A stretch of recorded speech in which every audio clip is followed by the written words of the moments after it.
வணக்கம். புது புது அர்த்தங்கள் நிகழ்ச்சிக்கு வரவேற்கிறோம். இன்றைய நிகழ்ச்சியில் விடுதலை சிறுத்தைகள் கட்சியின் திரு ஆளூர் ஷானவாஸ் அவர்களும் தினமலர் பட்டம் பொறுப்பாசிரியர் திரு வெங்கடேஷ் அவர்களும் பங்கேற்கிறாங்க. வணக்கம். நெடுவாசல் ஹைட்ரோ கார்பன் திட்டத்தை எதிர்த்து 4 இடங்களில் உண்ணாவிரத போராட்டம் நடைபெற்று வருகிறது. போராட்டம் தீவிரமடைகிறது. இளைஞர்கள் பல்வேறு துறைகளை சேர்ந்தவர்கள் இந்த போராட்டத்தில் தொடர்ந்து பங்கேற்கிறாங்க. எப்படி பார்க்கலாம்? அதாவது மணிநீரும் மண்ணும் மலையும் அணிநிழற் காடும் உடையது அரண் என்பது நம்முடைய குரல் சொல்லக்கூடிய மொழி. சூழலியலை கெடுத்துவிட்டு, சூழலியலுக்கு பங்கம் விளைவித்துவிட்டு, சுற்றுப்புற சூழலை மாசுபடுத்திவிட்டு எவ்வளவு பெரிய உயரிய திட்டங்களை கொண்டு வந்தாலும் அது மக்களுக்கு எதிரானது என்பதுதான் நம்முடைய மரபு நமக்கு கற்றுத்தந்திருக்கிற ஒரு வழிமுறை. அதனால் இந்த போராட்டம் என்பது நம்முடைய மரபின் தொடர்ச்சியாகத்தான் நான் பார்க்கிறேன். இந்த மண்ணை பாதுகாக்க வேண்டும், இந்த மண்ணின் வளத்தை பாதுகாக்க வேண்டும் என்பதற்கான ஒரு போராட்டம். இது எப்போதோ வெடித்திருக்க வேண்டும். தாமதமாக ஒரு மக்கள் இயக்கமாக வெடித்திருக்கிறது. கூடங்குளம் அணு உலைக்கு எதிரான போராட்டம் கூட அந்த பகுதி மக்களால் முன்னெடுக்கப்பட்ட போராட்டம். அதுவும் தமிழ்நாட்டினுடைய ஒட்டுமொத்த மக்களாலும் முன்னெடுக்கப்படக்கூடிய ஒரு போராட்டமாக மாறியிருந்தால் அன்றைக்கே இது போன்ற மக்கள் விரோத திட்டங்களுக்கு ஒரு முடிவு கொடுக்கப்பட்டிருக்கும். ஆனால் அன்றைக்கு அது அந்த பகுதியின் போராட்டமாக சுருக்கப்பட்டது. அந்த போராட்டத்தை கொச்சைப்படுத்தி தமிழ்நாட்டிலேயே பெரிய விவாதங்கள் நடைபெற்றது. ஆனால் இன்றைக்கு அதிலிருந்து முற்றிலும் மாறுபட்டு இப்படி ஒரு திட்டத்திற்கு எதிராக இன்றைக்கு வெகு மக்கள் பேசுகிறார்கள் என்று பார்க்கும்போது உண்மையிலேயே மகிழ்ச்சியாக இருக்கிறது. குறிப்பாக இளைஞர்கள் அந்த களத்திற்கு வந்திருக்கிறார்கள் என்பது இன்னும் மகிழ்ச்சியாக இருக்கிறது. அந்த களத்திலிருந்து, அந்த கிராமத்திலிருந்து அன்றைக்கு ஒரு சகோதரி நம்முடைய தொலைக்காட்சியில் பேசினார். ஒரு நாள் கொண்டாட்டத்திற்காக இந்த இளைஞர்கள் எல்லாம் இவ்வளவு திரண்டு வருகிறார்கள், ஆனால் இது நம்முடைய வாழ்க்கையை, நம்முடைய மண்ணை பாதுகாக்கிற ஒரு போராட்டம், இந்த போராட்டத்திற்கு வர வேண்டும் என்று அழைப்பு விடுத்திருந்தார். இன்றைக்கு அந்த அழைப்பு ஏற்கப்பட்டு அந்த போராட்டம் செழுமையடைந்திருக்கிறது என்று பார்க்கிறேன். இன்னைக்கு இந்த மொத்த விஷயமே ஒரு எமோஷ்னலி சார்ஜ்னு சொல்லக்கூடிய உணர்வு கொதிநிலை அதிகப்பட்ட இருக்கக்கூடிய ஒரு சூழ்நிலையில் தான் நாம் இருக்கோம். அடிப்படையில் இது பிப்ரவரி 15ஆம் தேதி பிரதமர் தலைமையிலான குழு இதற்கு அனுமதி வழங்கியிருக்கிறது. 31 இடங்களுக்கு வழங்கியிருக்கிறது. பிரச்சனைகளை புரிஞ்சுக்கிட்டதன் அடிப்படையில் உணர்வு கொதிநிலையா இல்லை புரிஞ்சுக்காததன் அடிப்படையில் உணர்வு கொதிநிலை? எனக்கு அதுதான் தெரியல. இப்போ அந்த இடத்துல தான் எனக்கு இன்னும் முழுமையான ஒரு புரிதல் எனக்கு கிடைக்கல. என்னன்னா, நம்ம இதை பற்றிய ஏற்கனவே பல ஆண்டுகளாக ஆய்வு நடந்திருக்கின்றன, எக்ஸ்ப்ளோரேஷனுக்கான ஒரு முயற்சிகள் நடைபெற்றிருக்கின்றன. இது எல்லாமே நடந்திருக்கு. நம்ம தொலைக்காட்சியில் அன்று பேசக்கூடிய ஒரு நபர் கூட, அங்கேருந்து பேசக்கூடிய நபர் கூட என்ன சொன்னார்னா, நாங்கள் இதை மண்ணெண்ணெய் எடுப்பதற்கான ஏதோ ஒரு முயற்சின்னு தான் நாங்கள் நினைச்சோம். நாங்கள் இதை இந்த மாதிரியான ஒரு ஹைட்ரோ கார்பன் எடுக்கிறதுக்கான ஒரு முயற்சின்னு எங்களுக்கு தெரியாது அப்படின்னு ஒரு விஷயம் சொன்னார். ரெண்டாவது, இன்றைக்கு நாங்கள் இருக்கக்கூடிய சூழ்நிலையில் நாங்கள் அதை புரிந்து கொள்ளக்கூடிய ஒரு தன்மை மாறி இருக்கிறது அப்படின்னு சொன்னார். இப்போ 2-3 அம்சத்தை இதை நம்ம புரிஞ்சுக்கணும். என்னன்னா, இந்த மாதிரியான ஒரு அறிவிப்பு மத்திய அரசிலிருந்து வழங்கப்பட்ட உடனே அவர்களுக்கு தங்களுடைய நிலத்தை பாதுகாக்க வேண்டும், தங்களுடைய நிலத்தினுடைய உரிமைகளை, அதனுடைய வளத்தை இழந்துவிடக்கூடாது என்ற பதற்றம் எழுவது என்பது இயல்பாகவே புரிந்து கொள்ளக்கூடிய ஒரு அம்சம் இருக்குது. அப்போது அதனால் ஏற்பட்டிருக்கக்கூடிய இந்த விதமான ஒரு எழுச்சியையும் என்னால் புரிந்து கொள்ள முடிகிறது. இப்போ என்ன நமக்கு தேவை அப்படின்னா, முதல்ல இந்த பதற்றமான சூழ்நிலையில் எந்த ஒரு செய்தியை பேசினாலும் அது நிச்சயமாக ஒரு தவறான ஒரு புரிதலோடு தான் அணுகப்படும். அதனால் அதை பற்றி பேசுவதும் இல்லை. இப்போ என்ன அரசாங்கம் செய்ய வேண்டிய ஒரே அம்சம் என்னன்னா, இப்போ ஒரு 15 ஆண்டுகளாக இந்த மாதிரியான இடத்துல இவர்கள் ஆய்வு செய்திருக்கிறார்கள். இப்போ என்விரான்மெண்ட் இம்பாக்ட் என்னன்னு பார்த்துருப்பாங்க, கண்டிப்பாக சோஷியோ எக்கனாமிக் இம்பாக்ட் என்னன்னு பார்த்துருப்பாங்க. இதை மாதிரி பல்வேறு ஸ்டடீஸ் நடந்திருக்கணும், இயல்பாக நாம் புரிந்து கொள்ளக்கூடியது. அப்போ இப்படி நடந்திருக்கிறதா என்பதை பற்றியே நமக்கு விவரங்கள் தெரியலை. ஒன்று. ரெண்டாவது, அப்படி என்விரான்மெண்ட் ஸ்டடீஸ் நடந்திருந்தால் அந்த சூழலில் ஏற்படுத்தக்கூடிய பாதிப்புகள் என்ன அப்படிங்கிறத பற்றிய புரிதல் நிச்சயமாக அங்கே இருக்கக்கூடிய அதிகாரிகளுக்கு, அதை செயல்படுத்த அல்லது அந்த எக்ஸ்ப்ளோரேஷனுக்கான ஒரு பாசிபிலிட்டிஸை தேடி போன அதிகாரிகளுக்கும் அங்கே இருக்க அமைப்பினருக்கும் கண்டிப்பாக தெரிந்திருக்கும். இப்போ நம்ம பேசும்போது இப்போ நீங்கள் சொன்னீங்க இல்லையா, சூழலியல் பிரச்சனைகள்னா இதுக்கு முன்னாடி நடந்த எல்லா போராட்டங்கள், அது கூடங்குளமாக இருக்கட்டும், கல்பாக்கமாக இருக்கட்டும், முல்லை பெரியாரா இருக்கட்டும், நீட்டுணவா இருக்கட்டும், எல்லா இடங்கள்லையுமே அந்த பகுதி சார்ந்த மக்கள் மட்டும்தான் போராட்டம் நடத்தினாங்க. அது கூட சர்ச்சையாச்சு. இது தமிழகத்தின் பிரச்சனையாக யாருமே பார்க்கலன்னு சர்ச்சையாச்சு. ஆனால் இங்க நெடுவாசலை பொறுத்த வரைக்கும் எல்லா இடங்கள்ல இருந்தும் இளைஞர்கள் அங்க போக தொடங்கி இருக்கிறாங்க. இல்ல, இந்த புரிதல் ரொம்ப முக்கியமான ஒரு வளர்ச்சி மிகுந்த புரிதல் தான் நான் சொல்றேன். ஏன்னா இது தமிழகத்தினுடைய பிரச்சனையாக பார்க்கக்கூடிய அந்த அணுகுமுறை மாற்றம் என்பது இளைஞர்கள் மத்தியில் ஏற்பட்டிருப்பது வரவேற்கத்தக்கது. ஒன்று.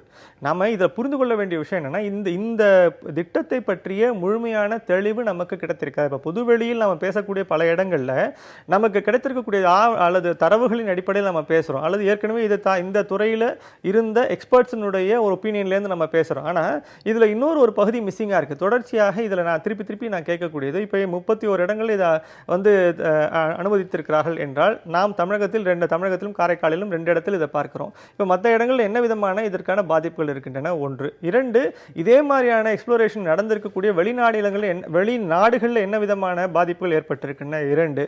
3, நாம் வந்து இதுக்கான அரசு தரப்பிலிருந்து என்ன விதமான முயற்சிகள் அல்லது வந்து அவர்களுடைய ஆய்வு சோதனைகள் என்ன தெரிவிக்கின்றன? இது எல்லாமே இன்னைக்கு இருக்கக்கூடிய சூழ்நிலையில் என்ன பண்ணணும்னா, அரசாங்கம் இந்த திட்டத்தை உடனடியாக நாங்கள் செயல்படுத்தவில்லை. அரசு தரப்பிலிருந்து இது ஏற்கனவே செய்திருக்க வேண்டிய ஒரு விஷயம் என்னன்னா, ஒரு திட்டத்தை அறிமுகப்படுத்தும் போது, ஒரு திட்டத்தில் செயல்படுத்த ஆரம்பிக்கும் போது போதிய விவரங்களை மக்கள் மத்தியில் தெரிவித்து அதற்கான ஒரு களத்தை அந்த இடத்துல ஒரு புரிதலையும் களத்தையும் அந்த இடத்துல ஒரு விவாதத்தையும் உருவாக்கி மக்களுடைய ஏற்பின்மையோ அல்லது புரிதலையோ உருவாக்க வேண்டிய ஒரு கடமை முதல்ல இருக்கு. இப்ப அந்த பகுதியில் நம்ம செய்யாம நம்ம இப்ப நேரடியாக திட்டம்னு அறிவிச்ச உடனே வந்து எதிர்ப்பு எழுகிறது. இப்ப இந்த எதிர்ப்பை வந்து சமாளிக்கக்கூடிய முதல் விஷயம் என்னன்னா, இதுல போதிய விவரங்களை முழுமையாக அரசு தரப்பிலிருந்து வழங்குவது ஒன்றுதான் இந்த குழப்பத்திற்கான ஒரு மிகப்பெரிய தெளிவை வழங்கும். மற்ற இடங்கள்ல நடந்த போராட்டங்கள் பகுதி சார்ந்த போராட்டங்களாக நடந்ததுக்கும் இப்போ வந்து எல்லாரும் அங்க போறாங்க அப்படிங்கிறது இந்த ஜல்லிக்கட்டு போராட்டத்திற்கு பிறகான விளைவு அப்படின்னு புரிஞ்சுக்கலாமா?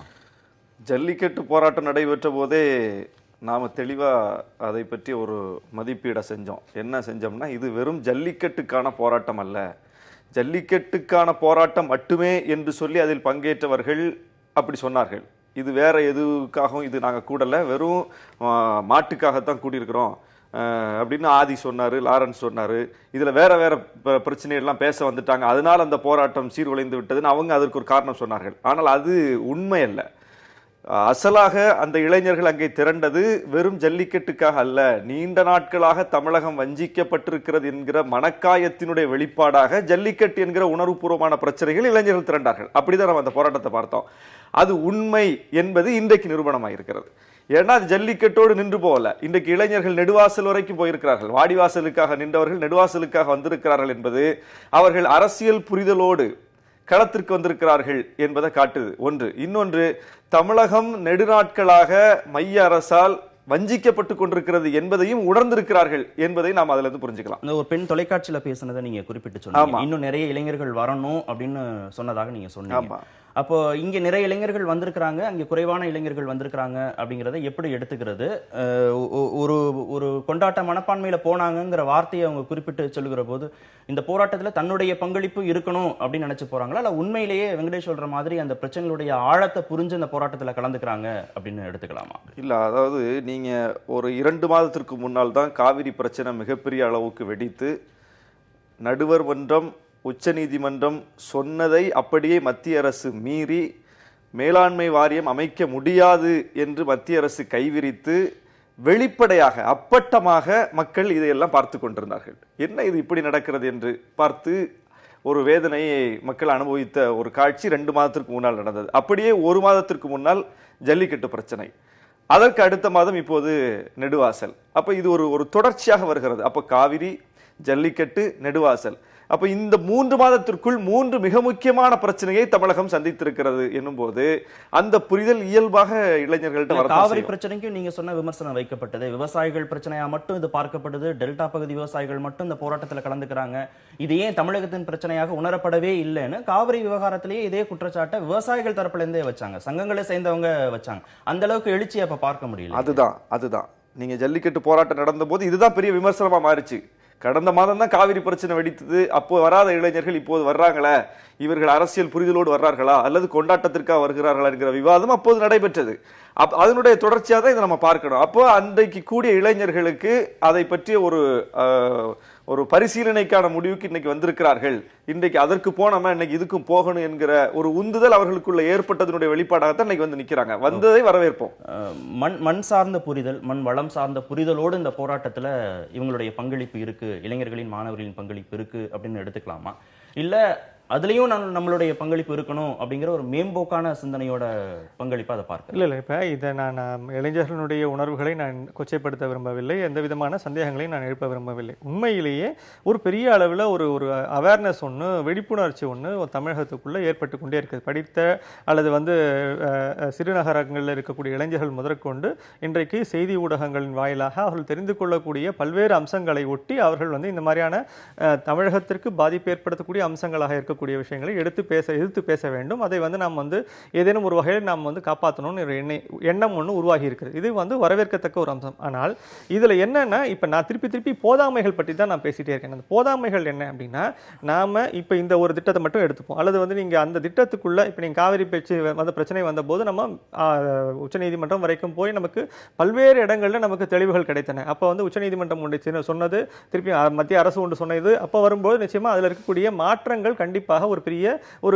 ஒரு வஞ்சிக்கப்பட்ட உணர்வை இளைஞர்கள் மத்தியிலும் தமிழக மக்கள் மத்தியிலும் வழங்கியது. அதே போல இப்ப நாம இன்னைக்கு இந்த நெடுவாசல் திட்டத்தை பற்றி பேச தொடங்கும் பொழுது, இன்றைக்கு 15க்கு அப்புறம் தான், பிப்ரவரி 15க்கு அப்புறம் தான் பேச தொடங்கி இருக்கிறோம். அப்போ என்ன உண்மையாக நடந்திருக்கிறது அப்படின்றால், இதற்கு முன்னாடி ஒரு 15 ஆண்டுகள் ஒரு பெரிய ஆய்வுகள் நடைபெற்றிருக்கின்றன. அதை பற்றி எந்த போதுமான விவரங்களும் நமக்கு பப்ளிக் ஸ்பேஸ்ல இன்னைக்கு டொமைன்ல அதுக்கான இடங்கள் இல்லை. அதுக்கான கிடைக்கக்கூடியது தேடி போய் படிக்கக்கூடிய ஒரு வாய்ப்புகள் தான் இருந்தால் அதை கண்டிப்பாக பெற முடிகிறது. இது ஒன்று. இரண்டாவது, அப்போ அவர்களுடைய புரிதல் என்னவாக இருந்திருக்கு, அரசு இந்த திட்டத்தை கொண்டு வருவதற்கான புரிதல் என்னவாக இருந்திருக்கிறது, அதை முழுமையாக நீங்க பப்ளிக் டொமைன்லையும் ஸ்பேஸ்ல வைக்கும்பொழுது நம்முடைய புரிதல்களில் மாற்றம் ஏற்படும். ஏன்னா இது என்னன்னா, அறிவியல் தொழில்நுட்பங்களை ஒரு ஒரு ஒரு மாற்றம் ஏற்படும்னா போராட்டம் கைவிடப்படும். இல்ல கைவிடப்படும் நான் சொல்லலைங்க சார். ஒண்ணு, நீங்க இது உண்மையிலேயே பாதிப்புகள் இருக்கு அப்படின்னா இதுக்கு ஒரு நியாயம் இருக்கிறது. என்னன்னா, இப்ப நமக்கு திருப்பி நான் அந்த போதாமை தான் சொல்றேன். இப்ப இந்த மாதிரியான ஒரு திட்டத்தை ஒரு மத்திய அரசாங்கம் ஒரு 31 இடங்களில் நீங்கள் செயல்படுத்துகிறது என்றால், நீங்க கொஞ்சம் யோசிச்சு பாருங்க. இப்ப நீங்க பொதுமக்களுடைய தரப்பு ஒண்ணு, அரசுடைய தரப்பு ஒண்ணு. அப்போ ஒரு திட்டத்தை இந்தியாவில் இந்த மாதிரியான 31 இடங்கள்ல அதை அனுமதிக்கிறாங்க அப்படின்னா, அவங்களுக்கு போதிய தரவுகள் இல்லாமல் இந்த மாதிரியான ஒரு அனுமதி கொடுப்பாங்களா அப்படின்னு ஒரு கேள்வி கேட்டு பாருங்களேன். அப்ப என்ன அடிப்படையிலிருந்து அவர்கள் அந்த அனுமதிகளை வழங்குகிறார்கள்? அப்ப என்ன அடிப்படை அல்லது ஆய்வுகள் அல்லது தரவுகள் அவர்களிடம் இருக்கிறது? அரசு தரப்பு எதையெல்லாம் நிச்சயமாக இந்த மாதிரியான ஒரு இடங்களில் ஆய்வு செய்திருக்கிறது? என்ன புரிதல் அதை வைத்திருக்கிறார்கள்? என்ன இடத்துல அதற்கான ஒரு பாசிபிலிட்டிஸ் இருக்கு, அதனுடைய பாதிப்புகள் என்னன்னு பத்தி ஏன் அரசாங்கம் பேச மறுக்கிறது? அதை 15 வருட காலம் பொதுவெளியில பேசல அப்படின்னா, இதுக்கு வெறும் அரசு சார்ந்த நிர்வாகத்தை மட்டும் சொல்றதா, இல்ல அங்க இருக்கக்கூடிய மக்கள் பிரதிநிதிகளையும் நம்ம சேர்த்து எடுத்துக்கிறதா? இவ்வளவு இளைஞர்கள் தன்னெழுச்சியா வர்றாங்கன்னா, அப்ப மக்கள் பிரதிநிதிகளுடைய பங்களிப்பு அங்க என்னவா இருந்திருக்கு இந்த இடைப்பட்ட காலத்துல? இல்லை, இடைப்பட்ட காலத்தில் ஏதோ ஒரு வகையில் ஏதோ ஒரு சமூக நல அமைப்பு, ஏதோ ஒரு அரசியல் கட்சி, ஏதோ ஒரு தலைவர்கள் அதை அட்ரஸ் பண்ணிட்டு தான் இருந்திருப்பாங்க. பண்ணாமல் இருக்க வாய்ப்பே கிடையாது. ஒவ்வொரு பிரச்சனையும் ஒரு நீண்டகால தொடர்ச்சியினுடைய வெளிப்பாடாகத்தான் ஒரு கட்டத்தில் வெடிக்கும். எவ்வளோ பெரிய போராட்டமாக இருந்தாலும் சரி. ஈழப் போராட்டம் 50 ஆண்டுகளாக நடந்தது. 25 ஆண்டுகள் ஆயுத போராட்டம், 25 ஆண்டுகள் அதற்கு முன்னால் அறப்போராட்டம். 50 ஆண்டு கால போராட்டம் என்னைக்கு தமிழ்நாட்டில் பெரிய அளவில் வெடிச்சிருக்குது? சில முக்கியமான ஒரு உணர்வுபூர்வமான பிரச்சனைகளை தான் அது வெடிச்சிருக்கு. ஒரு பாலச்சந்திரனுடைய புகைப்படம் ஏற்படுத்திய தாக்கம் அண்மையில் மிகப்பெரிய அளவுக்கு அந்த போராட்டத்தை வெகுமக்கள் இயக்கமாக கொண்டு போச்சு. அப்போ அதே மாதிரி பேரறிவாளன் சாந்தன் முருகன் 20-25 ஆண்டுகளாக சிறையில் இருக்காங்க. என்னைக்கு அது மிகப்பெரிய மக்கள் இயக்கமா வெடிச்சது? இப்போ ஒரு 2-3 வருஷத்துக்கு முன்னாடி தான் வெடிச்சது. அப்ப 20 வருஷமா ஏன் போராடல? இது 20 வருஷமா எல்லாரும் அதை அவங்க சிறையில் இருக்கட்டும்னு அனுமதிச்சமான்னு கேட்டா அப்படி அல்ல. ஏதோ ஒரு வகையில் அது ஒரு சிறிய அளவிலாவது அது அதனுடைய எதிர்ப்புணர்வை காட்டிக்கொண்டுதான் இருந்திருக்கும். ஆனால் வெகுமக்கள் இயக்கமாக மாறுவதற்கான சூழல் என்பது, அந்த சூழல் அமையணும், அதற்கான காலம் அமையணும். அப்படித்தான் இதை நம்ம பார்க்கணும். இதற்கு முன்னால் அது போராட்டம் நடந்திருக்கிறது. ஆனால் இது மாஸ் மூவ்மெண்டாக வெகுமக்கள் இயக்கமாக மாறுவதற்கு இன்றைக்கு இருக்கிற சூழல் பயன்பட்டு இருக்கிறது. என்ன விளைவுகளை ஏற்படுத்துது? நீங்க ஜல்லிக்கட்டு விவகாரத்தை எடுத்துக்கிட்டீங்கன்னா, மத்திய மாநில அரசுகளுடைய சப்போர்ட் இருந்ததுனால அந்த வெகுமக்கள் இயக்கம் வெற்றியை நோக்கி போக முடிஞ்சது. ஆனா இதுக்கு முன்னாடி நீங்க குறிப்பிட்ட எல்லா விஷயமும், கூடங்குளமா இருக்கட்டும், முல்லைப்பெரியா இருக்கட்டும், நியூட்ரனவா இருக்கட்டும், அரசுகளுடைய அந்த சப்போர்ட் இல்லாத போது அது ஒரு தேக்க நிலையை தான் காமிக்குது. அங்கதான் நிக்குது, அந்த போராட்டம் அப்படியே நின்று போயிடுது. இல்ல, ஜல்லிக்கட்டு போராட்டத்துல கூட அரசினுடைய ஆதரவு இருந்ததுன்னு நம்ம முழுமையா அதை சொல்ல முடியாது. ஏன்னா அரசு தரப்பினர் அதை மிக மோசமாக கொச்சைப்படுத்தினார்கள். குறிப்பாக மத்தியை ஆளக்கூடிய பாரதிய ஜனதா அரசினுடைய பிரதிநிதிகள் முழுவதும் இது ஒரு சமூக விரோத போராட்டம், இது ஒரு ஆன்டி சோசியல் எலிமெண்ட்ஸ், ஒரு ஆன்டி நேஷன் என்றெல்லாம் சொல்லி மிக மோசமாக அதை கொச்சைப்படுத்தினார்கள். அமைச்சர்கள் நிகழ்ச்சியில கலந்துக்கும் போது ஆமா இந்த போராட்டத்துக்கு அரசின் ஆதரவு இருந்ததுன்னு அவங்க சொல்லியிருக்காங்க. இருந்ததுன்னு சொன்ன அதே நேரத்தில் இன்னொரு பக்கம் இரவு மின்சாரத்தை துண்டித்தார்கள். அங்க வந்து பெரிய அளவுக்கு இடையூறெல்லாம் கொடுக்கத்தான் செய்தார்கள். அதையும் மீறி அது ஒரு மிகப்பெரிய அளவுக்கு வெடித்தது. அதை தான் நம்ம பார்க்கணும். அரசு வந்து உளப்பூர்வமாக அதற்கு பின்னால் நின்றதுன்னு சொல்ல முடியாது. அதை ஒடுக்குவதற்கு, அதை கலைப்பதற்கு அரசு தருணம் பார்த்து கொண்டிருந்தது. கடைசியில் என்ன நடந்ததுன்னு நம்ம பார்த்தோம். ஆனால் இதுல வந்து என்னன்னா, இது அரசினுடைய திட்டமாக இருக்கிறது என்னும் போது அரசு இன்னும் மூர்க்கமாக வெளிப்படையாக எதிர்க்கும். ஏன்னா அரசு வந்து மக்கள் கேட்கக்கூடிய விஷயங்களை மறுப்பதும், மக்கள் விரும்பாத விஷயங்களை மக்கள் மீது திணிப்பதும் தான் இங்க அரசா இருக்குது. தமிழ்நாட்டில் நாம எதையாவது கேட்டதை மத்திய அரசு செஞ்சு கொடுத்துருக்கா, நமக்கு கேட்காததையெல்லாம் செய்து கொடுக்குது. கேட்டது பல விஷயங்கள் இருக்குது, எத்தனையோ விஷயங்கள் நாம கேட்டுக்கொண்டிருக்கிறோம். வறட்சி நிவாரணம் கேட்டுக்கொண்டிருக்கிறோம், வந்து சேர்ந்துருச்சா? நமக்கு வரல. எத்தனை விஷயங்கள் கேட்டுக்கொண்டிருக்கிறோம். ஆனா நம்ம கேட்காதது ஒவ்வொன்றும் நம்ம மேல் திணிக்கப்படுகிறது. நம்ம சமஸ்கிருதத்துக்கு வாரம் இங்க கேட்டோமா, இந்திக்கு முன்னுரிமை நம்ம கேட்டோமா, ஆனா அது நம்ம மீது திணிக்கப்படுகிறது. வந்து ஆனா நிவாரணம் கேட்கிறோம், கிடைக்க மாட்டேங்குது. என்னைக்கோ நடந்த விஷயத்துக்கு என்னைக்கோ மத்திய குழு பார்வையிட வருது. அதாவது இப்போ புயல் வந்து முடிந்து 1 மாதம் கழித்து 1.5 மாதம் கழித்து மத்திய குழு வந்து பார்வையிட வருகிறார்கள்னா அந்த சுவடே இருக்காது. அதற்கு இடைப்பட்ட காலத்திலேயே இயல்பு நிலைக்கு திரும்பிடும் மாநிலம். அப்போ அவங்க வந்து என்னத்தை கணக்கெடுப்பாங்க? அப்போ நாம் கேட்கக்கூடிய எதையும் செய்து தராத இந்த அரசு தான் நாம் கேட்காததையெல்லாம் நம்ம மீது திணிக்கிறது. கடந்த காலங்களை நீங்க ஒப்பிட்டு பார்க்கிற போது அரசுகள் வந்து உளப்பூர்வமா சப்போர்ட் பண்றாங்களோ இல்லையோ, மறைமுகமா சப்போர்ட் பண்றாங்களோ நேரடியா சப்போர்ட் பண்றாங்களாங்கிறத தாண்டி அரசுகளுடைய சப்போர்ட் இல்ல, ஏதோ ஒரு விதத்துல சப்போர்ட் இல்லைன்னா இது மாதிரியான போராட்டங்கள் வந்து வெற்றியை நோக்கி நகர முடியாத ஒரு தேக்க நிலையில இருக்கும் அப்படின்னு பார்க்கலாமா? இல்லை, இப்போ என்னென்ன சார், இது வெற்றி தோல்வி அப்படிங்கிறதோ இல்லை மக்கள் இயக்கம் வேறாகவும் அரசு வேறாகவும் அப்படிங்கிற மாதிரியே நம்ம பிரித்து பேசுறதுல எனக்கு உடன்பாடு இல்லைங்க. உண்மை, இப்போ அரசாங்கம் மக்களுக்கானது. இப்போ மக்களுக்கான திட்டமாக இப்போ இந்த ஹைட்ரோ கார்பனை எடுத்துக்கோம், இயற்கை எரிவாயு அப்படிங்கிறது என்ன அந்த மாதிரி இல்லைங்க போதானே எதிரெதிர் நிலையில் இல்ல இந்த எதிரெதிர் நிலை அப்படிங்கிறது எங்க வருதுன்னா நம்முடைய திருப்பி போதாமைகள்லேருந்து தான் வருதுன்னு நான் சொல்றேன். இப்போ அரசாங்கம் அந்த பொறுப்பை தான் எடுத்துக்கணும். நீங்க ஏதோ ஒரு விஷயத்துல எக்ஸ்ப்ளோர் பண்றீங்க, அந்த மாதிரியான ஒரு இயற்கை எரிவாயுகள் எடுக்க முடியும், அந்த இடத்துல நீங்க ஹைட்ரோ கார்பன்ஸ் எடுக்க முடியும்னு நினைக்கிறீங்க. இதனால என்ன பெரிய பொருளாதார வளம் ஏற்பட போகிறது அப்படின்னு உங்களுக்கு ஒரு கணிப்பு இருக்கிறது. அரசாங்கத்தினுடைய கணிப்புகள் இதுதான் இருக்கு. ஏன்னா நீங்க சர்வதேச கணிப்புகள்ல பயன்கள் யாருக்கு, அதே தான் அந்த உள்ளூர் மக்களுக்கு இருக்கிறதுனால தான் ஒவ்வொரு இடத்துலயும் மக்கள் வந்து போராட்டம் பண்றாங்க. அதான் சார், எதிரெதிரா வச்சு பார்க்க வேண்டிய அவசியம் இல்லைன்னு நான் திருப்பி சொல்றேன். எதிரெதிரா வச்சு பார்க்க வேண்டாம்.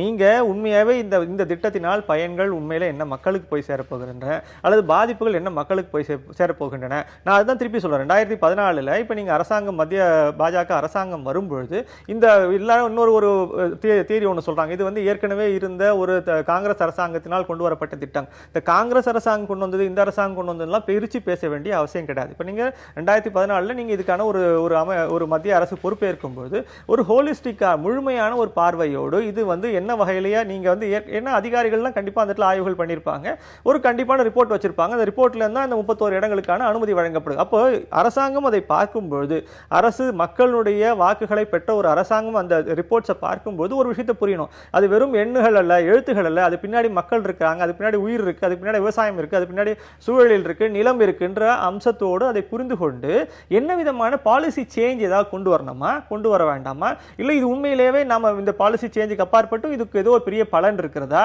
இதுதான் நம்முடைய ஒரு நிச்சயமான ஒரு கவனத்துல வந்து தொடர்ந்து வைக்கப்படக்கூடிய குற்றச்சாட்டு தான். வளர்ச்சிக்காக தான் திட்டங்கள் அப்படின்னு அரசு தரப்புல பேசுறதும், மக்களுடைய வாழ்வாதாரமே முக்கியம்னு மக்கள் பேசுறதும் தொடர்ந்து நடக்குது. வளர்ச்சிக்காகத்தான் திட்டங்கள், உண்மைதான். யாருடைய வளர்ச்சிங்கிறது தான் நாங்கள் கேள்வியே. மக்களுடைய வளர்ச்சியா அல்லது குறிப்பிட்ட பெரும் முதலாளிகளினுடைய வளர்ச்சியா என்று நாம் ஆய்வு செய்யும் போது அரசு கொண்டு வந்திருக்கிற திட்டங்கள் அனைத்துமே பெருமுதலாளிகளின் வளர்ச்சியில் போய் முடிகிறதை தவிர மக்களினுடைய வளர்ச்சியில போய் முடியல. நீங்க இன்னைக்கு சேலம் உருக்கால இருக்குது, அது இன்னைக்கு நிலைமை என்ன? ஒரு பொதுத்துறை நிறுவனம் இன்னைக்கு ஜிண்டாலுக்கு பேசிக்கிட்டு இருக்கிறாங்க. பல ஆயிரம் கோடி ரூபாய் வருமானம் செழிக்கக்கூடிய ஒரு துறையவே நட்டக்கணக்கு காட்டி ஜிண்டாலுக்கு விற்பதற்கு துணிகிறார்கள்னா, நட்டத்துல இயங்கக்கூடிய ஒரு துறை எப்படி தனியார் வந்து கைப்பற்ற வர்றாங்க? லாபத்துல இயங்குற துணையை ஒருத்தர் வந்து ஒரு தனியார் வந்து எடுக்கிறாங்கன்னா அதுல பொருள் இருக்க முடியும். நட்டத்துல இயங்குதுன்னு அரசு தான் சொல்லுது, நட்டக்கணக்கு காட்டுது. ஆனா ஜிண்டால் வாங்க வர்றாங்கன்னு சொல்லி அதே அரசு தான் சொல்லுது. அப்போ இதுல இருக்கக்கூடிய உட்பொருள் என்ன? அப்ப இதுதான் நீங்க எல்லாத்திலையும் விரித்து பார்க்கணும். அப்போ மக்களுக்கு பயன் தரக்கூடிய திட்டங்கள் இங்க எதுவுமே இல்லையா? முழுக்க கார்பரேட்டுகளுக்கு பயன் தரக்கூடிய திட்டங்களை போட்டுட்டு நீங்க மக்களை வந்து அந்த தண்டனை அனுபவிக்க விட்டீங்கன்னா, நீங்க மிக முக்கியமாக இதுல மக்கள் இந்த அளவுக்கு கொதிப்படைவதற்கு பின்னால் இருக்கக்கூடிய இன்னொரு அம்சம் என்னன்னா, இந்த பேரிடர் மேலாண்மையின் மேல மக்களுக்கு இருக்கிற மிகப்பெரிய ஒரு கேள்வியும் ஐயமும் தான், அச்சமும் தான். நீங்க வந்து எல்லா திட்டங்களுக்கு பின்னாலையும் பாதிக்கப்படக்கூடிய மக்களாக தான் இருப்பாங்க. இன்னைக்கு போபால்ல 25 ஆண்டுகள் 30 ஆண்டுகள் ஆகிவிட்டது. இன்னும் அந்த மக்கள் லட்சக்கணக்கானோர் பாதிக்கப்பட்டு தெருவில் தான் நிக்கிறாங்க. உரிய இழப்பீடை வாங்கி கொடுக்க முடியல, குற்றவாளியை தண்டிக்க முடியல. என்ன மாதிரி எதிர்கொள்ளணும்னு கூட மக்களுக்கு பயிற்சி அளிக்கப்படலைங்கிறதான் குற்றச்சாட்டும். தடுப்பூசி திட்டத்தை பாதிக்கும் சமூக ஊடகங்கள் அப்படின்னு ஒரு செய்தி கட்டுரை இருக்கு. ருபெல்லா தடுப்பு மருந்து தொடர்பாக சமூக வலைத்தளங்களில் வந்த கருத்துக்களின் அடிப்படையில் பல்வேறு சர்ச்சைகள்லாம் வெளிவந்தது. அந்த அடிப்படையில் இந்த திட்டம் வந்து தேங்கியிருக்கு அப்படின்னு மையப்படுத்தி இந்த கட்டுரை எழுதியிருக்கிறாங்க. கிட்டத்தட்ட 19 கோடி ரூபாய் செலவில் அரசு இந்த திட்டத்தை மேற்கொள்றதா சொல்லியிருக்கிறாங்க.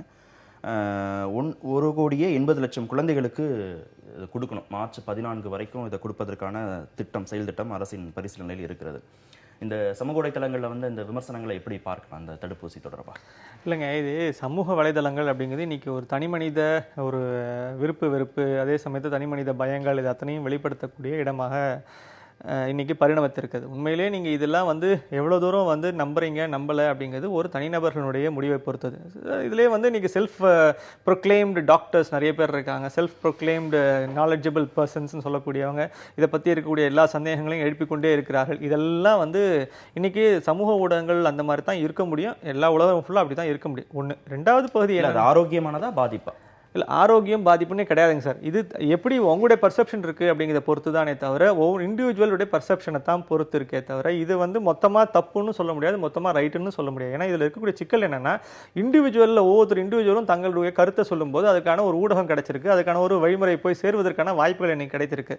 அப்போ இதில் கண்ட்ரோல்டாக எதுவுமே கிடையாது. அப்போ என்ன இருக்குன்னா, எது உங்களுக்கு சரியாக இருக்குது, உங்களுடைய அறிவினுடைய படிக்கக்கூடிய ஒரு அதை பெறக்கூடிய ஒரு பயனர் என்ன விதமான அறிவோடு அணுகுகிறாரோ அதை மட்டும்தான் நம்ம புரிஞ்சு கொள்ளணுமே தவிர இதில் தப்பு சரி அப்படிங்கிறதுக்கு இடம் கிடையாது. ஒன்று. ரெண்டாவது விஷயம், இந்த மாதிரி பொதுவான நலத்திட்டங்கள்னு வரும்போது இலக்கு நிர்ணயித்து இதை செய்ய வேண்டும் அப்படின்லாம் நீங்கள் சொல்றதுல அர்த்தமே கிடையாது. அரசாங்கம் தன்னுடைய பணி என்ன, இன்னைக்கு தேதி எப்படி ஆயிருக்குன்னா, நாங்கள் இந்த ருபெல்லாவுடைய முக்கியத்துவம் இதுதான், நாங்கள் அதுக்கான தடுப்பூசியை போடுகிறோம், அதனுடைய அரசு தன்னுடைய தரப்பில் இருக்கக்கூடிய அத்தனை நியாயங்களையும் சொல்கிறது. அதை ஏற்றுக்கொள்ளக்கூடியவர்கள் அதை போய் நீங்கள் பயன்படுத்திக் கொள்ளுங்கள். இல்லை எங்களுக்கு அதில் 1000 சந்தேகங்கள் இருக்குது என்றால் நீங்கள் விட்டு விடுவாங்க, அவ்வளோதான். நீங்கள் அதுக்கு மேலே இது மக்கள்கிட்ட இன்னைக்கு என்னன்னா, ஒரு பெரிய ஒரு எனக்கு இந்த விவரம் தெரியும் அப்படின்னு ஒரு பெரிய ஒரு மமதை ஒன்று இருக்கு. அந்த விவரம் உங்களுக்கு முழுமையாவே தெரியுமா அப்படின்னு யாரும் அவங்கள போய் கொஸ்டின் பண்ண முடியாது. நமக்கு அந்த பெரிய சிக்கல் ஒன்று இருக்கு. அப்போ நீங்க என்ன அது, அப்போ நீங்க உங்க சொந்த முடிவு எடுத்துக்கோங்க. இதனால ஒன்றும், அதாவது போடுவதனால் இதெல்லாம் நல்ல பலன்னு நான் அரசாங்கம் சொல்லுது, அதை ஏற்றுக்கொள்வதும் ஏற்றுக்கொள்ளாததும் அந்தந்த மக்களுடைய பொறுப்பு தான். நம்ம என்ன பண்ண முடியாது. அமைச்சர் விளக்கம் கொடுக்கிறார், சுகாதாரத்துறை செயலாளர் விளக்கம் கொடுக்கிறார், மருத்துவத்துறை இயக்குனர் விளக்கம் கொடுக்கிறார். ஆனாலும் தொடர்ந்து மக்கள்கிட்ட அச்சம் இருப்பதாக தான் பார்க்க முடிகிறது. அது சமூக ஊடகங்களில் நடக்கக்கூடிய ஒரு பெரிய சிக்கல் என்னன்னா, நேர்மறையான செய்திகளினுடைய அந்த வீச்சை விட, பரவக்கூடிய அந்த வீச்சை விட எதிர்மறையான செய்திகள் பரவக்கூடிய அந்த வீச்சுங்கிறது மிக மிக அதிகமாக இருக்கிறது. ஒரு செய்தி வந்து உண்மையாக நடந்ததா இல்லையா, அது ஆதாரபூர்வமானதானா இல்லையா என்பதை பற்றிய எந்த ஆய்வுக்கும் செல்லாமல் பார்த்த உடனேயே அப்படியே நம்பி அதை பிறருக்கு அனுப்புவதற்கு பாருங்க, இல்ல அது ஒரு மோசமான உளவியல். அது வந்து நீங்க ஒரு பண்படுத்தப்படாத ஒரு சமூக அமைப்பினுடைய வெளிப்பாடாக தான் நம்ம அதை பார்க்கணும். ஏன்னா ஒரு செய்தி அது இயல்பா மனித இயல்பு தான். அது நீங்க வந்து அது பண்படுத்தப்பட்டது பண்படுத்தப்படாதுன்னு கூட நம்ம போக வேண்டியதில்லை. இயல்பிலேயே நாம வந்து ஒரு ஊர்ல ஒரு தெரு முனையில் ஒரு டீ கடையில் அமர்ந்து இதற்கு முன்னால் எப்படி வந்து நாம் பேசிக்கிட்டு இருந்தோமோ, ஊர்வாயை மூட முடியாதுன்னு சொல்லுவாங்க, அதுபோல் எப்படி நமக்கு கிடைக்கிற செய்திகளையெல்லாம் வைத்து பேசி கொண்டிருந்தோமோ அதை அப்படியே இன்னைக்கு வந்து வாட்ஸ்அப்புக்கும் ஃபேஸ்புக்குக்கும் நம்ம பொருத்தி பார்க்க வேண்டியதுதான். கிடைக்கிற செய்தியை அப்படியே ஏற்றுக்கொண்டு அப்படியே பேசுவது, அதில் வந்து நம்ம எந்த ஆய்வுக்கும் போகிறதுக்கு நம்ம தயாராக இல்லை. அப்போ இந்த உளவியல் தான் இன்னைக்கு இதுலையும் வேலை செய்யுது. அது கிடைக்கிற தகவலை உறுதிப்படுத்துவதற்கு கூட யாரும் வந்து தயாரில்லை. அது இப்படி ஒன்று அனுப்பியிருக்கீங்களா, அதாவது அனுப்பியவருக்கு தொடர்பு கொண்டு இப்படி ஒரு செய்தி வந்திருக்குத, எங்கிருந்து உங்களுக்கு கிடைச்சிது, இது உண்மையா என்று கேட்டுவிட்டு பரப்புவதற்கு கூட யாரும் தயாராகலை. அப்போ நேற்று கூட நான் ஒரு கவிதை பார்த்தேன். இன்னைக்கு இருக்கக்கூடிய இந்த சமகால அரசியல் சிக்கல்கள், சமூக சிக்கல்களை வைத்து வைரமுத்து எழுதியதாக ஒரு கவிதை. அதை படிச்ச உடனே எனக்கு வந்து இது கட்டாயமா வைரமுத்து எழுதி இருக்கிற வாய்ப்பு இல்லைன்னு நான் முடிவு பண்ணிட்டேன். பயன்படுத்தப்பட்ட வார்த்தைகள் அப்படி இருந்தது. ஆனா வைரமுத்துடைய படம் போட்ட அந்த கவிதை வைரலா பரவுது 2 நாளா. நான் அதை படிச்ச உடனே எனக்கு தோணுச்சு, இது வந்து அவர் எழுதியிருக்க வாய்ப்பு இல்லை. அது வந்து வார்த்தைகளை விடவும் மிக கூர்மையாக சூழலியலை பற்றியும் இன்னைக்கு இருக்கிற பிரச்சனைகளை பற்றியும் அது பேசுது. அது வந்து ஒரு சோசியல் ஆக்டிவிஸ்ட் தான் அப்படி எழுதியிருக்க முடியும். வைரமுத்து போன்ற கவிஞர்கள் அப்படி இன்னைக்கு எழுதக்கூடிய வாய்ப்பில்லை. ஒரு காலத்தில் அவர் எழுதியிருக்கலாம், ஆனால் இன்னைக்கு அப்படி எழுத வாய்ப்பில்லை. அப்போ அதை பார்த்தோன்னா நமக்கு அப்படி முடிவுக்கு வர முடியுது. ஆனால் அது அவர் பேரில் பரவிட்டு இருக்குது இந்த கவிதை. உண்மையிலே அவர் எழுதினாரா இல்லையாங்கிறது தெரியல. இப்படிப்பட்ட சிக்கல்களை பார்க்கிறோம். அதுபோல இந்த தடுப்பூசி அப்படிங்கிற விஷயத்துல இன்னைக்கு வந்து 2 விதமான கருத்துக்கள் இருக்குது. இப்போ 2 விதமான கருத்துக்களை இதே சோசியல் மீடியால தான் நான் பார்த்தேன். ஒன்று, நம்முடைய மருத்துவர் புகழேந்தி போன்றவர்கள் அது எவ்வளவு கேடானது என்று பத்திரிகையாளர் மன்றத்தில் முன்வைத்த அந்த அம்சங்கள் அப்படியே சமூக ஊடகங்களில் பரவி கொண்டிருக்கிறது. இன்னொன்று, அது அப்படி அல்ல, இது காலம் காலமாக பின்பற்றப்பட்டு விடுகிறது. அரசு தரப்புலையும் விளக்கம் அரசு கொடுத்திருக்காங்க.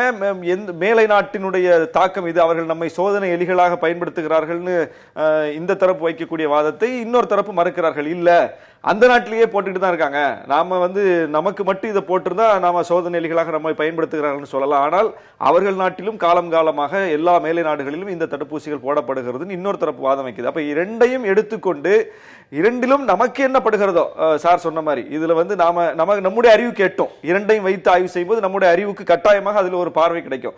அந்த பார்வையிலிருந்து நாம ஒரு முடிவு எடுக்கிறதா சரியா இருக்குமே தவிர அந்த முடிவை நாம பிறருக்கு சொல்லலாம். இப்படி நான் ரெண்டையும் எடுத்துக்கிட்டேன், இரண்டிலிருந்து எனக்கு இது சாதகம் இது பாதகம்னு தெரிஞ்சதுன்னு சொல்றது வேற, ஆனா கிடைக்கிற தகவல் அப்படியே பரப்புவது என்பது வேற.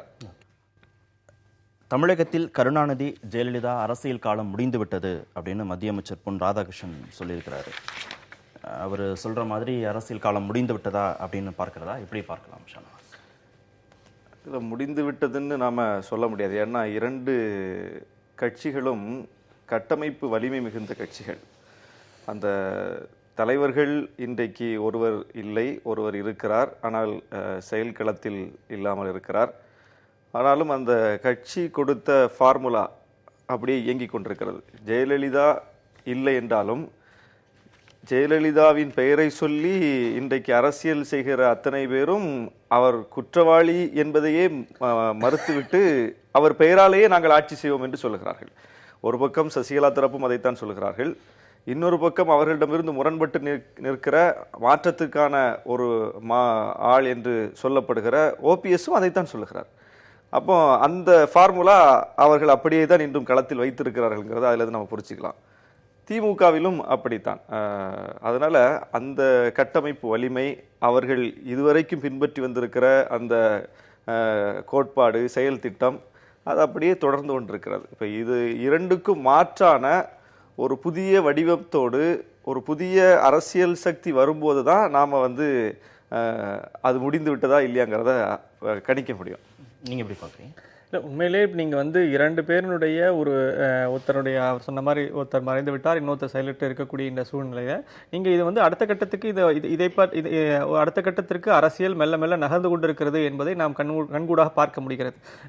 திரு ஸ்டாலின் அவர்கள் வைத்து வைக்கக்கூடிய பல்வேறு விதமான விஷயங்கள், உதாரணமாக இன்றைய நேற்று கூட பேசும்போது கூட எனக்கு வந்து பரிசாக புத்தகங்களை வழங்குங்கள், ஸோ இந்த மாதிரியான ஏதோ ஒரு சின்ன சின்ன அம்சங்கள்லேருந்து தன்னுடைய பார்வையை தன்னுடைய ஒரு நிலைப்பாடுகளை மாற்றிக்கொண்டு அல்லது வழங்கி அல்லது புதிய திசையை நோக்கி செல்ல வேண்டும். இது வந்து ஒரு இனிமேல் கொண்டு அந்த 2 பெரிய நபர்களை சார்ந்து இருக்கக்கூடிய ஒரு கவர்ச்சி அரசியல் என்பது இன்றைக்கு இனிமேல் கிடையாது அப்படிங்கிற ஒரு சூழ்நிலை ஏற்பட்டிருக்கிறது. இந்த கவர்ச்சி அரசியல் இல்லை, அதாவது அந்த தனிமனித ரீதியான ஒரு வழிபாட்டு தன்மை மிகுந்த ஒரு அரசியல் இனி கிடையாது என்ற ஒரு நிலை ஏற்பட்டிருக்கிறது. அப்போ அந்த தனிமனித வழிபாட்டு ரீதியான அரசியல் இல்லாத பொழுது ஏற்பட்டிருக்கக்கூடிய களம் இன்றைக்கு கடந்த 3 மாதங்களில் மாற்றம் அடைந்திருக்கு. அப்போ இந்த சூழ்நிலை வந்து ஓரளவுக்கு எதிர்பார்க்கப்பட்டதுதான். ஆனால் அது இன்னும் படிப்படியாக இன்றைக்கு இதில் இருக்கக்கூடிய பல்வேறு வேற ஃபோர்ஸஸ் எல்லாமே இன்னைக்கு இயங்க தொடங்கின ஒன்று. ஆனால் இவர்கள் 2 பெருந்தலைவர்களுடைய பெயர்களை பயன்படுத்துவது என்பது வேறு, அவர்கள் வழங்கிவிட்டு சென்ற அந்த வழிமுறைகள் என்பதை தொடர்ந்து பின்பற்ற முடியுமா என்பது ஒன்று. இதுக்கு அப்பாற்பட்டு இன்றைக்கு இருக்கக்கூடிய களநிலை சூழ்நிலையை ஒட்டி மக்களுடைய விருப்பங்களை ஒட்டி இவர்கள் தங்களுடைய அரசியல் பண்ணக்கூடிய அந்த விதங்களை மாற்றிக்கொள்வார்கள் என்பது நிச்சயமாக நாம் தெரிகிறது. ஓகே, கவர்ச்சி அரசியல்ங்கிற வார்த்தையை பயன்படுத்தி இருக்கிறாரு. ஜெயலலிதா கருணாநிதி அவர்களுடைய தலைமையிலான அந்த கட்சியை வந்து கவர்ச்சி அரசியல் அவருடைய செயல்பாடுகள் அப்படி சொல்ல முடியுமா, அப்படி எடுத்துக்க முடியுமா?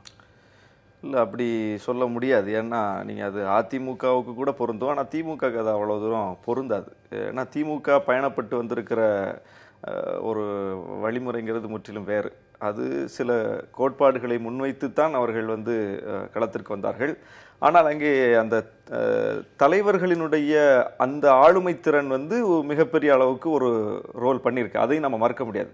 அது எல்லா கட்சியிலும் இருக்கிறது தான். நீங்கள் வந்து அது வெறும் திமுகவுக்கு அதிமுகவுக்கு மட்டும்னு நம்ம இன்னைக்கு சுருக்க முடியாது. இன்றைக்கு தமிழ்நாட்டினுடைய அரசியல் போக்கே ஒரு தனி மனிதரை மையப்படுத்தி அந்த தனி மனிதருக்கு பின்னால் இருக்கக்கூடிய அந்த அந்த கரிஸ்மேட்டிக் அதில் ஈர்க்கப்பட்டு தொண்டர்கள் பெரிய அளவுக்கு குவிவது. தமிழக அரசியல் சூழல்னு இதை வந்து சுருக்குனா சரியா இருக்குமா, இல்ல இடதுசாரிகள் தாண்டி எல்லா தேசிய கட்சிகளுக்குமான அப்படி கூட நம்ம வச்சுக்கலாம். இடதுசாரிகள்கிட்ட அந்த ஒரு போக்கு இல்லை. அவர்கள் வந்து யாரை முதல்வராக தேர்ந்தெடுப்பார்கள், யாரை வந்து எந்த நேரத்தில் வந்து முன்னிறுத்துவார்கள் என்பதெல்லாம் அந்த நேரத்தில் அவர்களுடைய கட்சியினுடைய குழு கூடி முடிவு செய்யக்கூடிய ஒரு விஷயத்தை இன்றைக்கும் நடைமுறையில் வைத்திருக்கிறார்கள். அதில் வந்து நாம அதையும் நம்ம பார்க்கத்தான் செய்கிறோம். அது பல மாநிலங்களில் வெற்றி அடைந்திருக்குது. இன்றைக்கும் வந்து நீங்கள் கேரளாவில் நம்ம பார்க்குறோம். அச்சுதானந்தன் ஒரு மிகப்பெரிய தலைவர். ஆனால் இப்போ பினராயி விஜயனை கொண்டு அவங்க முதலமைச்சராக அறிவிக்கிறாங்க. அந்த தொண்டர்கள் ஏற்றுக்கொள்கிறார்கள். அதையும் நம்ம பார்க்கணும். அந்த அளவுக்கு ஒரு கட்சி பக்குவப்படுத்தப்பட்டிருக்கிறது. தமிழ்நாட்டில் வந்து நம்ம அப்படி ஒரு நடைமுறை இல்லை. அது முழுக்க முழுக்க தமிழ்நாட்டில் இல்லை, மற்ற மாநிலங்கள் இல்லை, தேசிய அளவுலையும் இல்லை. நாம தமிழ்நாட்டை பற்றி பேசுகிறோம். ஆளுமை மிக்க ஒரு தலைவர், அவருக்கு பின்னால் இருக்கக்கூடிய அந்த ஆளுமை திறன், அதனால் ஈர்க்கப்பட்ட தொண்டர்கள், அதனால் வடிவமைக்கப்பட்ட கட்சி கட்டமைப்பு, இதுதான் இங்கே ஃபங்க்ஷன் ஆகுது. எப்படி கவர்ச்சி அரசியல்? இல்லை, கவர்ச்சி அரசியல்ன்ற நான் சொல்ல பயன்படுத்துறதுக்கு அர்த்தம் வந்து அதை கொச்சைப்படுத்தின சொல் அல்ல. அது வந்து உண்மையிலே நீங்க சொல்ல அந்த ஆளுமை திறன், சாரிஸ்மான்னு சொல்றோம் இல்லையா, அந்த மாதிரியான ஒரு தன்மை. நான் என்ன சொல்ல, இப்போ இது அடுத்த கட்ட அரசியலுக்கு இப்போ நம்ம வந்து நகரணும் அப்படின்னு நான் சொல்லேன். இப்போ அந்த அடுத்த கட்ட அரசியல் என்னன்னா, இன்றைக்கு நீங்கள் ஒவ்வொரு பெரிய கட்சியும், இன்றைக்கு நீங்கள் இடதுசாரிகளை பற்றி பேசுகிறோம், அதே போல் பாரதிய ஜனதா பற்றி பேசுகிறோம், இதெல்லாம் பேசும்போது அவர்கள் அந்த கட்சி கட்டமைப்பை வலிமைப்படுத்துவதற்கான ஒரு உபாயமாக பின்பற்றுவது உட்கட்சி தேர்தல் என்பது. இன்றைக்கு அதே மாதிரியான ஒவ்வொரு கட்டத்திலும் தங்களுடைய வலிமையை நிரூபிக்கக்கூடிய, தங்களுடைய ஆளுமையை நிரூபிக்கக்கூடிய தலைவர்களை உட்கட்சி தேர்தலின் மூலமாக படிப்படிப்படியாக தேர்ந்தெடுத்து கொண்டு வந்து மேலே சேர்க்கும் பொழுது இன்னைக்கு இருக்கக்கூடிய பல்வேறு விதமான கேள்விகள், இப்போ நீங்க அதிமுக இருக்கக்கூடிய கேள்விகள்ல மிக முக்கியமானது என்னன்னா, இவர் வந்து இன்னைக்கு இருக்கக்கூடிய திரு எடப்பாடி பழனிசாமி அவர்களோ அல்லது வந்து நீங்க ஓபிஎஸ் அவர்களோ உண்மையிலேயே மக்கள் அல்லது கட்சி தொண்டர்களுடைய ஒரு தேர்வாக இருக்கிறாரா அப்படின்னு ஒரு கேள்வி இருக்கிறது. அப்போ இதற்கான ஒரு வழிமுறைகள், அப்போ இதே மாதிரி நீங்க திமுக ஏற்கனவே வந்து உட்கட்சி தேர்தலை நடத்தி கொண்டுதான் இருக்கிறது. அது ஒரு லெவல்ல அது ஒரு எஃபிஷியன்சியோட நடந்துட்டு இருக்கு. அப்போ இந்த மாதிரியான உட்கட்டமைப்பு, உட்கட்சி தேர்தல் கட்டமைப்பை மேலும் மேலும் வலுப்படுத்தும் போது புதிய தலைவர்களும் புதிய தேவைகளும் புதிய விதமான அவர்களுடைய பார்வையும் சிந்தனைகளும் மாற்றங்களும் மேல்மட்டம் வரை அந்த கட்சிக்கான செயல்பாடு. நீங்க உட்கட்சி ஜனநாயகத்தோடு அந்த கட்சியோட தலைமை தேர்ந்தெடுக்கப்படுகிறதா அப்படிங்கறது அந்த கட்சி சார்ந்த விஷயம்.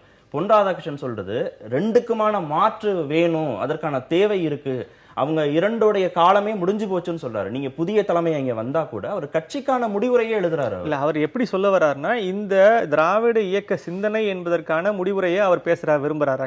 இந்த திராவிட இயக்க சிந்தனை என்பது இன்று நேற்றல்ல, நீங்க 70 ஆண்டுகள் 80 ஆண்டுகளாக 100 ஆண்டுகளாக கூட அதை வந்து நீங்க இங்க நீதி கட்சி காலத்துல இருந்து இருக்கு. அப்போ இந்த சிந்தனைக்கு ஒரு தொடர்ச்சி கண்டிப்பாக ஏதேனும் விதத்தில் தொடர்ந்து கொண்டுதான் இருக்கும். இப்ப எப்படி பொது உடைமை சிந்தனைக்கு ஒரு தொடர்ச்சி இருக்கிறதோ, எப்படி வந்து காந்திய சிந்தனைக்கு ஒரு தொடர்ச்சி இருக்கிறதோ, திராவிட சிந்தனைக்கு ஒரு தொடர்ச்சி இருக்கத்தான் செய்யும். இதற்கான அரசியல் ரீதியான ஒரு முடிவுரையை அவர் எழுத விரும்பலாம். ஆனால் நீங்கள் அது தொடர்ச்சியாக கருத்து நிலை ரீதியாக, கோட்பாட்டு ரீதியாக அதற்கான பின்பற்றக்கூடிய ஒரு அடுத்த கட்ட தலைமுறையை சேர்ந்தவர்கள் வரத்தான் செய்வார்கள். அந்த ஒரு புரிதலோடு தான் நம்ம அதை வந்து புரிந்து கொள்ளணுமே தவிர, அரசியல் ரீதியாக அதற்கு ஒரு செல்வாக்கு இருக்கிறதா, அரசியல் ரீதியாக இப்ப நீங்க ஒரு காலகட்டம் வரைக்கும் நீங்க தேசிய சிந்தனைக்கு செல்வாக்கு இருந்தது, ஒரு காலகட்டம் வரைக்கும் நீங்க பாத்தீங்கன்னா பொதுவுடை சிந்தனைக்கு ஒரு செல்வாக்கு இருந்தது, அப்ப திராவிட இயக்க சிந்தனைக்கு ஒரு செல்வாக்கு இருக்குது. அதனுடைய ஒரு தொடர்ச்சியாக தான் நீங்க 1967 அரசியல் ரீதியான ஒரு வெற்றியை அவர்கள் பெறுகிறார்கள். அப்ப இந்த அது முடிவை நோக்கி போகுதா, முடிஞ்சிருச்சுன்னு அவர் சொல்றதை ஏத்துக்க முடியுமா? திராவிட இயக்க சிந்தனை என்பது தொடரும். அதுக்கான ஒரு தேவை ஒன்று இருக்கிறது. அதற்கான ஒரு வழிமுறையும் அதற்கான அடுத்த கட்ட தலைமுறையில் இருக்கக்கூடியவர்கள் அதை ஏற்றுக்கொள்ளக்கூடியவர்கள் வரத்தான் செய்வார்கள். அப்ப அதை தொடர்ந்து செயல்படுத்துறவங்க தான் இந்த இரு இயக்கங்களுக்கான மாற்றாக வர முடியும்னு புரிஞ்சுக்கலாமா? அப்ப பிஜேபி எப்படி அவர்களுக்கான மாற்று பிஜேபின்னு சொல்றதை எப்படி எடுத்துக்கிறது? அதாவது தமிழ்நாட்டுக்கு என்று ஒரு குணம் இருக்கிறது, சிறப்பு குணம். அது வந்து ஆதிக்கத்தை எதிர்க்கிற குணம். நீங்கள் வந்து நீதி கட்சி, திராவிட இயக்கம், அதனுடைய பரிணாமமாக வந்து இருக்கக்கூடிய அரசியல் கட்சியாக இருக்கக்கூடிய திமுக, இது எல்லாமே வந்து நீங்கள் அந்த ஆதிக்கத்தை எதிர்த்து, திணிப்பை எதிர்த்து களத்திற்கு வந்தவர்கள். அதனால தான் வந்து நீங்க பெரியார்ட்ட இருந்து இயக்க ரீதியாக முரண்பட்டு அண்ணா கட்சியாக தொடங்கினார். ஆனா சிந்தனை ரீதியாக முரண்படலை. அதுதான் நீங்க அதில் குறிப்பா பார்க்கணும். அப்ப சிந்தனை என்பது அதுதான். சிந்தனையில முரண்பட்டு ஒரு கட்சி தொடங்கி இருந்தா அந்த கட்சி அன்னைக்கு காலியா இருக்கும்.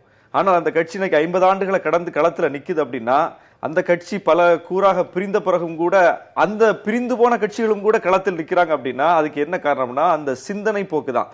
நீங்க அதிமுக வந்து பெரியார் சிந்தனைக்கு அப்படியே பின்பற்றினாங்கன்னு சொல்ல முடியாட்டாலும் எதிரான செயல்பாடை எடுக்க முடியாம கட்சி நடத்தக்கூடிய இடத்துல தான் அவங்களும் இருந்தாங்க. இன்னும் சொல்ல போனா அந்த 69% இடஒதுக்கீடு உறுதி செய்தது உட்பட பல விஷயங்களை நீங்க பார்த்தீங்கன்னா நீங்க அந்த சிந்தனை போக்குக்கு ஏற்பதான் அவங்களே கட்சி நடத்த முடியும். இத்தனைக்கும் ஜெயலலிதா அவர்கள் திராவிட இயக்க சிந்தனவாதி கிடையாது, தீவிர ஒரு இந்துத்துவ சிந்தனவாதி தான். வெளிப்படையாக தன்னை அதை அறிவித்துக் கொண்டவர் தான். அப்படிப்பட்டவர் தலைமையேற்ற பிறகும் கூட திராவிட இயக்க சிந்தனைக்கு மாறான எந்த முடிவையும் அவரால் எடுக்க முடியல ஆட்சி அதிகாரத்தில் இருந்து. அதை நம்ம கவனிக்கணும். ஏன்னா அந்த சிந்தனை தான் இங்க வந்து களத்துல வந்து கட்சியை உயிர்ப்போட வைத்திருக்கிறது. இடஒதுக்கீடுக்கு எதிராக கூட எம்ஜிஆர் நடவடிக்கை எடுத்து பார்த்தார். ஆனா அதற்கு பின்னாடி வந்த தேர்தலில் மிகப்பெரிய தோல்வியை சந்திச்சு தான் எடுத்த முடிவு தவறு என்பதை ஒப்புக்கொள்ளக்கூடிய அளவுக்கு தான் கடைசியில களம் அவருக்கு உணர்த்துச்சு. அப்ப இதுதான் இங்க பிராக்டிக்கல், அதான் கிரவுண்ட் ரியாலிட்டி.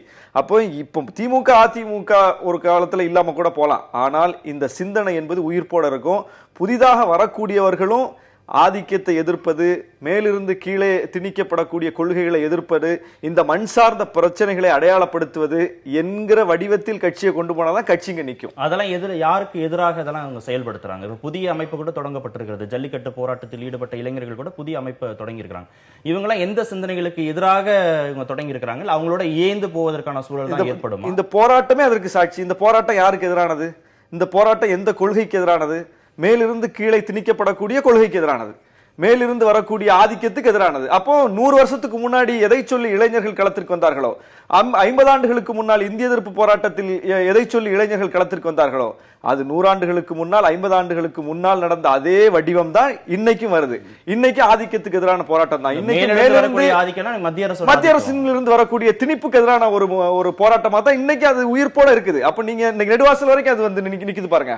வாடிவாசல் இருந்து நெடுவாசல் வரைக்கும் வந்து நிக்குது. அப்படின்னா அது திரும்ப திரும்ப அந்த கான்செப்ட், அந்த ஒரு கோட்பாடு தான் தமிழ்நாட்டில் அப்ளை ஆகும். அதுதான் வேலை செய்யுமே தவிர இவர் சொல்லுகிறபடி இவர்கள் மேலிருந்து இங்கே வந்து ஒரு களம் அமைத்து விடலாம், களத்தை கைப்பற்றி விடலாம் என்று துடிக்கிறார்கள். அது ஒரு காலமும் நடக்காது. தமிழ்நாட்டினுடைய இயல்பு அதுக்கு ஒத்தே வராது.